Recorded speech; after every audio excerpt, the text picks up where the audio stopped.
first to the stage is Joe Donato. Yeah!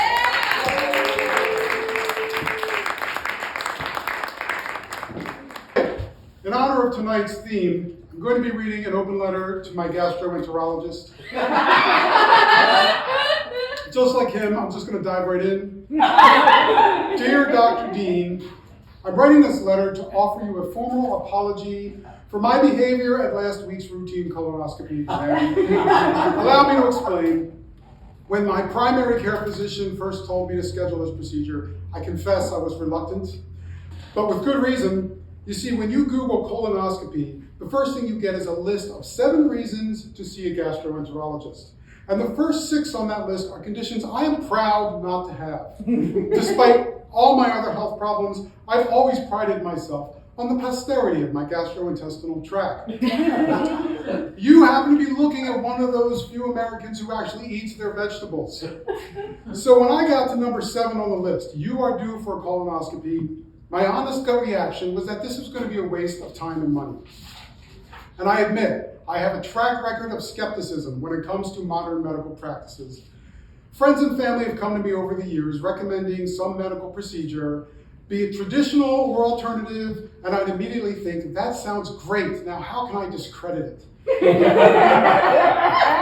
For example, I was on pins and needles waiting all day for my acupuncture appointment. Halfway through the procedure, I opened my eyes, saw what was going on. I was literally inflamed. I went to a dermatologist for the first time last year. The entire treatment, purely superficial, totally I was even talked into seeing an osteopath, which at the time was totally going out on a limb for me. I swear the whole procedure, way too disjointed and manipulative. But here's a fun fact. Did you know that phrenology is still a thing? Yeah, there's a director of phrenology in Minnesota. And Thomas Edison even endorsed it at one point. And if you don't know what phrenology is, I'm not going to explain it here. It'll just leave you scratching your head. But I've also eaten my share of humble pie. For example, I was convinced that all chiropractics were quacks until I had a bout of sciatica. Then I actually went to one. Now I totally stand corrected. I remember when I was totally naive about what a podiatrist did. And then one of them told me about orthotics, and I tried them. Now I have a much greater understanding. And while it's true that neurologists still get on my nerves from time to time, I still go. I consider it a real sign of personal growth because it means I'm not always just being a slave to my feelings, and I'm actually developing some sense. But despite this progress, there are still moments like our brief rendezvous last Tuesday afternoon. I admit it was my first time. I was a little nervous. My defense mechanisms when I'm feeling less than confident has always been humor. But think about it. I'm a comedian. You are a trained proctologist. We are natural-born rivals. You have been destined to be the butt of jokes from the day you chose your area of specialty, and I'm sure you knew that and still chose to go down that narrow path. I applaud you for your commitment to your craft, despite the harsh reality of knowing you're going to have to deal with a pain in the ass from time to time. Because last Tuesday, that was me. Now, what's the mental process one goes through anyway when choosing proctology as an area of concentration in the first place? I mean, when I was a kid, I wanted to be an astronaut. Maybe you did too.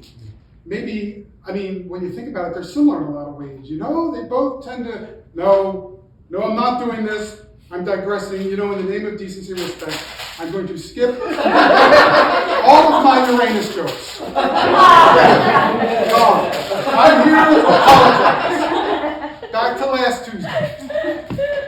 I think we can both agree that it started out fine, but once I inhaled my first breath of that anesthesia and found myself in that window of time when my consciousness was still intact, but my social filters were gone, I may have told you that my wife had misplaced her car keys. Well, we've been looking for them for over a month, so please keep an eye out for them while you're in there. Despite being semi-conscious, I sensed a profound awkward silence. So if that was an inappropriate thing to say, I apologize. After regaining consciousness, you informed me that you removed the polyp.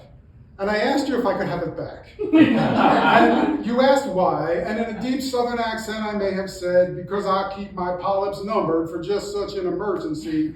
And I honestly wasn't expecting a response, but you called my bluff. You asked me what I would really do with it if you gave it to me. And somehow I managed to keep a straight face when I replied that I will sell that thing on eBay to the highest bidder, which will greatly serve in paying my medical bills. And again, more awkward silence. My bad. You were right to remove the polyp, and you can keep it, you can analyze it, add it to your collection. Whatever you do you. Which is, I'm sure, exactly what you were doing when you started showing me all the pictures you took while you were in there. Now, I'm sure you had no idea at the time that I was a professional cameraman with a film degree, but nonetheless, I could have had more grace when critiquing the images. I mean, while it is true that a softer lighting would have really given it a warmer feeling, emphasizing more of a mutual relationship between you and my colon, and that the harsh lighting you chose instead emphasized the intrusive nature of the moment, making it feel more like a horror film, I can tell I wounded your pride. And I was totally out of line when I called you Francis Ford Coppola and Akira Kurosawa, and when I said it's a good thing James Cameron didn't use you to film the exploratory scenes of the remains of the Titanic because you would have wrecked them.